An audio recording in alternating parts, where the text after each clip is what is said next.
Episode 3 की शुरुआत उसी चेजिंग सीन से होती है जहां पर एपिसोड 2 का अंत हुआ था और ये चेजिंग सीन पूरे ड्रामे का one of the best scene है। चूंकि वो गैंगस्टर बहुत ही अच्छा राइडर था, इसलिए वो सभी को चकमा देते हुए मॉल की तरफ घुस आता है, लेकिन उसके फोन में ट्रैकर होने की वजह से सभी गुंडे उसका पीछा करते मॉल में भी आ जाते हैं। फिर वो गैंगस्टर पुल में गिर जाता है, जिसकी वजह से उसका फोन खराब हो जाता है और इस वजह से कोई भी उसे ट्रेस नहीं कर पाता।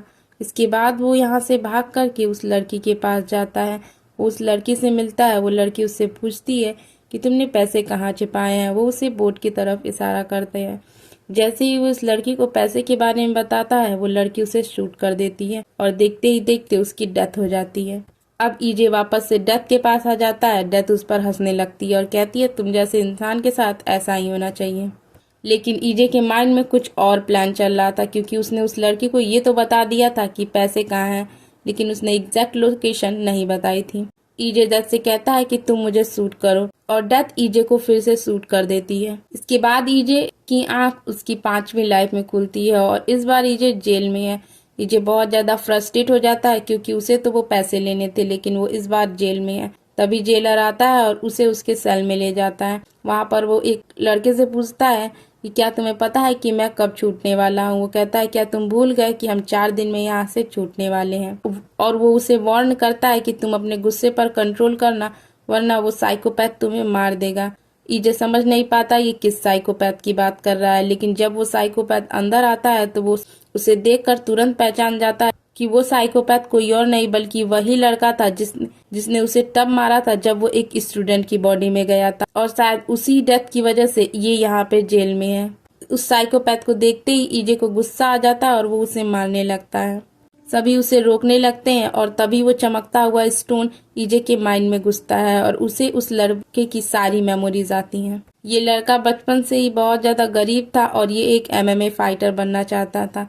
इस लड़के की फाइनेंशियल कंडीशन भी अच्छी नहीं थी, जिसकी वजह से इसे एक एक्सीडेंट का इल्जाम पैसों के लिए अपने ऊपर लेना था। लेकिन कोर्ट की हियरिंग के टाइम इसे पता चलता है कि जिस लड़की के एक्सीडेंट का इल्जाम ये अपने सर पे लेने वाला है, उस लड़की की डेथ हो गई है, जिसकी वजह से इसकी सजा और लंबी हो जाती है और अब उसके MMA फाइटर बनने का सपना और भी कठिन हो गया था। इसके बाद वो लड़का लॉयर से मिलता है और पैसों की डिमांड करता है। इसके बाद हमें दिखाया जाता है कि उस बुली के लीडर ने क्यों एक साइकोपैथ होने का ड्रामा किया था। दरअसल वो बुली का लीडर कोई साइकोपैथ नहीं था, वो ऐसा इसलिए कर रहा था ताकि सब उससे डर कर रहे हैं। लेकिन ईजे को सारी सच्चाई पता थी, वो उसकी सारी सच्चाई सबको बता देता है। इसके बाद हमें दिखाया जाता है कि सभी काम कर रहे होते हैं, लेकिन तभी ईजे पर अटैक होता है।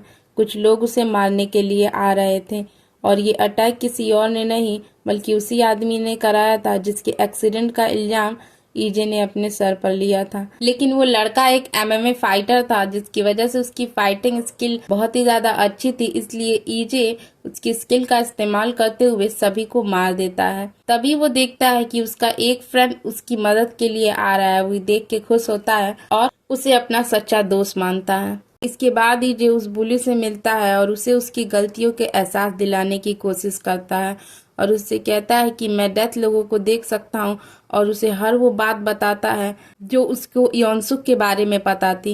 ये सब जान के वो बुली बहुत ज्यादा डर जाता है। 4 दिन बीत गए थे और अब वो आजाद हो गया था। वो लॉयर से मिलता है और पैसे की फिर से डिमांड करता है। इसके बाद ईजे उस जगह पे जाता है जहाँ पर उसने सारे पैसे छिपाए थे। उन पैसों को लेकर के आता है, उन्हें 2 हिस्सों में बांट करके एक लॉकर में रख देता है और बाकी बचे आधे पैसे वो अपने साथ ले जाता है। उसे उसकी मॉम की बहुत ज्यादा याद आ रही थी। के बाद जब वो जा रहा होता है तब उस लड़की का एक्सीडेंट हुआ था, उसका पिता आकर के इसे मार देता है। लड़की का पिता उससे कहता है मैं 2 साल से तुम्हारे आने का इंतजार कर रहा था ताकि मैं अपनी बेटी की मौत का तुमसे बदला ले सकूं।